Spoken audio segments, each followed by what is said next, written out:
Ahir, en el seu discurs ensopit, mediocre i decadent, va repetir diversos cops que entre l'esperança i la por, Catalunya sempre tria l'esperança. Suposo que dins la seva ment vostès són l'esperança i nosaltres som la por.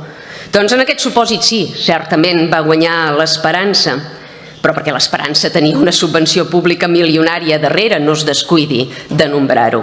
El repto a gastar només 40.000 euros a la propera campanya, de tu, a veure qui fa de por i qui fa d'esperança a la següent legislatura.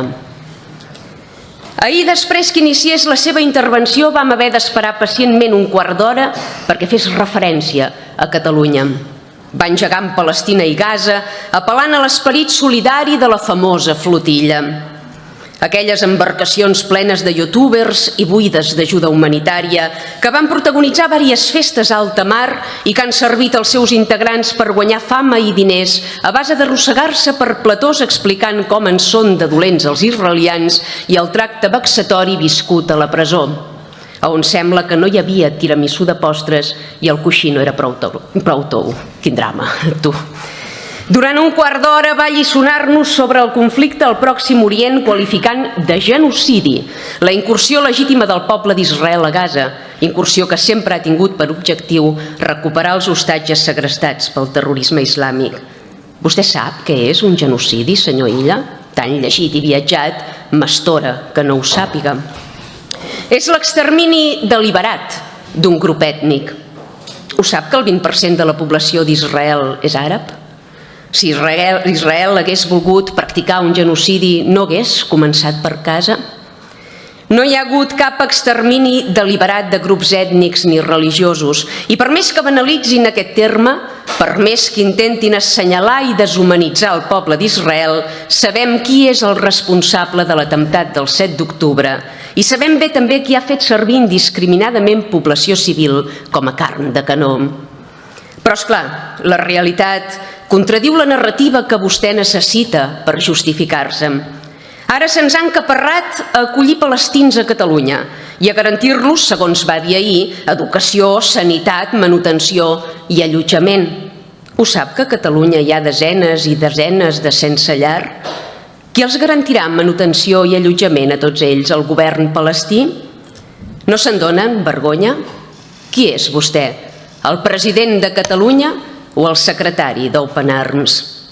Diu eufòric que vol convertir Catalunya en una casa d'acollida pels naturals palestins, un territori infestat de terrorisme i de barbària, controlat fa dècades per fonamentalistes i assassins.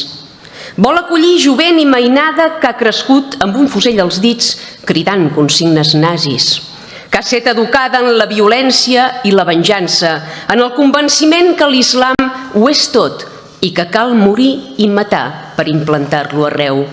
Vostè ha calibrat les conseqüències dels seus desitjos? A veure si gràcies a les seves ànsies humanitàries ara passarem d'un 4 a un 5/5 en alerta antiterrorista. Per què es pensa que Egipte i Jordània, territoris amb qui comparteixen origen i religió, no els volen acollir? Potser perquè saben de quin peu calcen? Si la seva inconsciència en aquest afer no fos prou greu i preocupant, anuncia que intensificarà l'ajuda humanitària a Gaza fins als 2 milions d'euros públics. Quants quilòmetres de túnel podrà fer Hamas amb els diners dels catalans, senyor Illa? Ho ha calculat? Quantes ràtzies terroristes contra Israel o contra Occident podran protagonitzar gràcies a la seva generositat? De debò que no ha trobat cap causa a Catalunya on invertir aquest capital? Anem tan granats, tan sobrats que regalarem impostos a un territori on fa dècades que no es convoquen eleccions democràtiques i on hi governa autoritàriament l'islamisme? O s'han begut l'enteniment o han eixugat el vi del celler? Diu que en aquest Parlament s'han traspassat tots els límits i s'han fet discursos d'odi.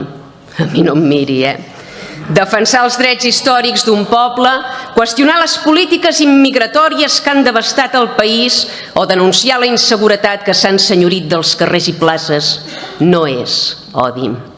És posar al cim de la taula allò que ens fa imperfectes com a societat i que amenaça de liquidar en 4 jornals la prosperitat i el progrés que ens ha costat dècades d'assolir. Cada cop que evoquem la realitat o cerquem reconduir-la, vostè hi veu odi. Potser és que n'hi vol veure. Aquesta resistència seva a admetre i afrontar la quotidianitat que patim els catalans l'incapacita per revertir-la. En posat seriós i amb el dit assenyalador habitual, va dir que desmuntarà un a un els discursos d'odi. Però l'únic que està desmuntant, senyor Illa, és l'estat del benestar i el grau de civilització del que gaudíem fins ara. Afirma que Catalunya està més bé avui que fa un any. Digui'm a quin barri viu que vindrem tots a fer-li companyia. No s'ho creu ni vostè.